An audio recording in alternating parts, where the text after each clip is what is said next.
पश्चिम मतदारसंघाच्या कार्यसम्राट आमदार सीमाताई महेशिरे यांच्या वाढदिवसानिमित्त मतदारसंघात 10वी आणि 12वीच्या गुणवंत विद्यार्थ्यांचा गुणगौरव सोहळा संपन्न झाला।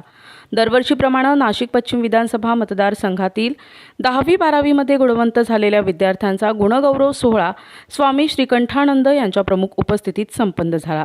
जागृत भारत अभियानचे प्रवर्तक आणि कर्मयोगी संन्यासी स्वामी श्रीकंठानंद यांचे प्रेरणादायी व्याख्यान झाले। भारतीय समाज हा पैशावर आधारित समाज नव्हता। भारतामध्ये ज्यावेळेस हॉटेल्स नव्हते त्यावेळेस सुद्धा कोणी उपाशी राहत नव्हतं। आज भारतामध्ये इतके हॉटेल्स वाढलेले आहेत तरीही कुपोषणाची समस्या वाढलेली आहे। कुठेतरी काहीतरी चुकलेलं आहे आणि तुम्ही जे छोटे छोटे बाळ आहात ना 10वी-12वीचे, तुमच्यासमोर भरपूर अडचणी आहे भविष्यामध्ये। तुम्हाला प्लास्टिक पिशवी भांडावं लागेल। जे 5 प्रकृती आहे, पंचमहाभूत आहे, धर्माची व्याख्या तुम्हाला नीट समजवून घ्यावी लागेल। धर्माची व्याख्या चुकलेली आहे पण धर्म कुठेही चुकलेला नाही। पंचमहाभूतांची पूजा करावी लागेल, जलतत्वाची पूजा करावी लागेल, पाण्याची पूजा करावी लागेल। जर पाण्याचा जर श्राप जर मिळाला ना तर येणाऱ्या काळात पाणी पिणं फार कठीण होऊन जाईल। एक काळ असा होता की कुठलंही पाणी आपण सहजपणे पिऊ शकत होतो। आज तुम्ही कुठलंही पाणी पिऊ शकत नाही। इथे बसलेले बरेचसे जे लोक आहेत त्यांना माहिती आहे त्यांनी असं पाणी पिलं असेल, वाहतं पाणी तुम्ही पिलेलं असाल बरेच लोक, पण आता तो काळ बदललेला आहे। बरेचसे जे चॅलेंजेस आहे, कॉम्प्लिकेशन्स आहे, ते कॉम्प्लिकेशन्स तुम्हाला सोडवावे लागतील। आणि माझा नंबर लाखो लोकांकडे उपलब्ध आहे। कोणताही विद्यार्थी, कोणतीही विद्यार्थिनी किंवा पालक असो, त्यांना जर असं काही वाटलं की स्वामी श्रीकंठानंदांना भेटल्यामुळे आपल्या मुलांच्या जीवनामध्ये प्रकाश येऊ शकतो तर निसंकोचपणे भेटा। सीमाताईंकडे माझा नंबर आहे, रश्मीताईंकडे नंबर आहे, बऱ्याच लोकांकडे नंबर आहे अगदी। आणि माझा नंबर घेतल्यानंतर तुम्ही रस्त्यावरचा एखादा रिक्षेवाला असेल त्यालाही नंबर देऊ शकता। मला बरेच लोक विचारतात की स्वामीजी तुमच्या जीवनाचा उद्देश काय आहे? मला प्रत्येकाच्या चेहऱ्यावर आनंद बघणं हा माझ्या जीवनाचा उद्देश आहे। यावेळी विद्यार्थी, विद्यार्थिनी, पालक, कार्यकर्ते यांची उपस्थितीत हा सोहळा पार पडला।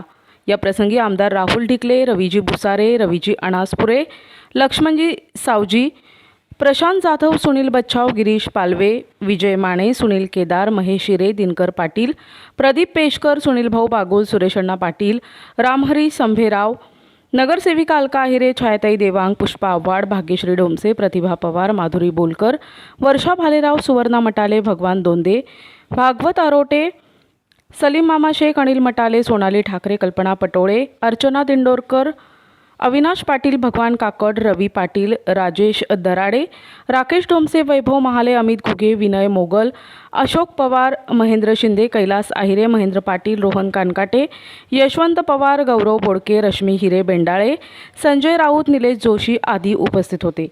सूत्रसंचालन सीमा पेटकर यांनी केलं आणि आभार रश्मी हिरे यांनी मानले।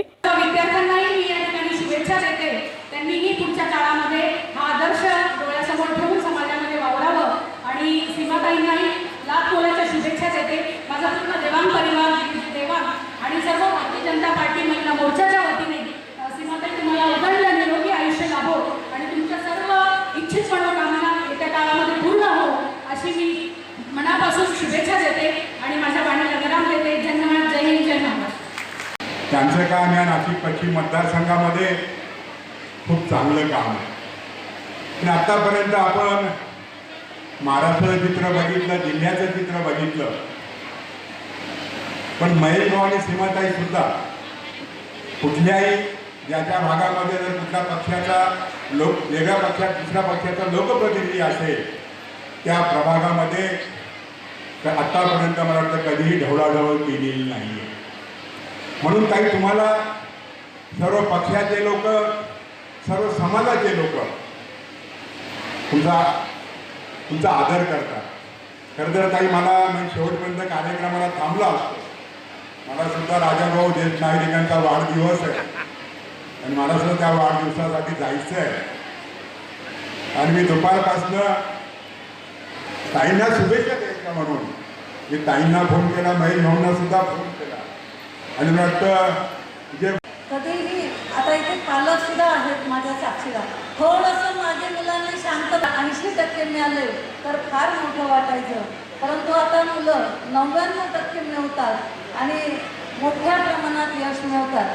असंच एका शाळेत मी गेलेले होते आणि एक पालक तिथे आलेले होते आणि त्यांनी आपण जे रीचेकिंगला फॉर्म देतो ते द्यायला आलेल्या होत्या. त्यांच्या मुलीला 99 मार्क होते 100 पैकी आणि 1 मार्क कुठे गेला त्याकरता आम्ही रिचेकिंगला द्यायला आलेलो आहोत अशी त्यांची परिस्थिती होती. मी त्यांना विचारलं का ताई इथे का बरं आलेले आहात, तर म्हणे 1 मार्क कुठे गेला ते मला बघायचं आहे. म्हणजे समाधान हे फार महत्त्वाचं आहे आणि आपण बघतो की ज्या वेळेला मुलांकडनं अपेक्षा आपण ठेवतो की मुलांनी 90च्या पुढे गेलं पाहिजे, या स्पर्धेच्या युगात उतरलं पाहिजे, हे युग स्पर्धेचं आहे ते तिथे टिकले पाहिजे अशी प्रत्येक पालकाची अपेक्षा असते आणि त्यामुळे मुलांना टेन्शन येऊन आपण बऱ्याच वेळा काही मुलं मुली हे डिप्रेशनमध्ये जातात आणि नको ते कृत्य करतात.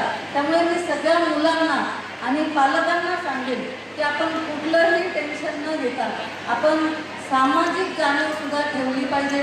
आपल्याबरोबर पालक असतील, आपले नातेवाईक असतील, आपला समाज असेल, या सगळ्याची जाणीवसुद्धा ठेवली पाहिजे. आपण फक्त अभ्यास करतो परंतु आपल्याला समाजात वावरताना आपल्याला जी मूल्य आहेत, आपल्यावर जी संस्कृती आहे, आपले जे संस्कार आहेत हे सुद्धा आपले टिकले पाहिजे. याकरता प्रत्येक विद्यार्थ्यांनी अभ्यास करताना ही मूल्यसुद्धा जपली पाहिजे असं मला वाटतं. आज आपण बघतो की अनेक शाळा आज आपल्याकडे विविध विषयांवर मार्गदर्शन घेत असतात आणि चांगलं मार्गदर्शन मुलांचं करिअर ओळखून त्या मुलाचा कोणत्या विषयात रस आहे हे ओळखून ते त्याला पुढे जाण्यासाठी मदत करतात. आज आपल्या महाराष्ट्र शासनाने कालच घोषणा केलेली आहे की मुलींना पुढचं शिक्षण हे मोफत मिळणार आहे आणि हे शिक्षण जुलैपासून मला वाटतं सुरू होणार आहे आणि त्यामुळे आपला भाग हा कामगार वर्ग आहे. आपल्या भागातल्या मुलींना ही खूप चांगली गोष्ट आहे की मुलींना शिक्षणात सवलत मिळाल्यानंतर मुलींचा जो पुढचा शिक्षण घेण्याचा जो पर्सेंटेज आहे, टक्का आहे, तो घसरतो. तो न घसरता नक्कीच मुली देखील त्या अजूनही पुढे शिकतील आणि मोठ्या होतील याची मला खात्री आहे. प्रतिनिधी दामोदर थोरात, महाराष्ट्र समाचार, नवीन नाशिक.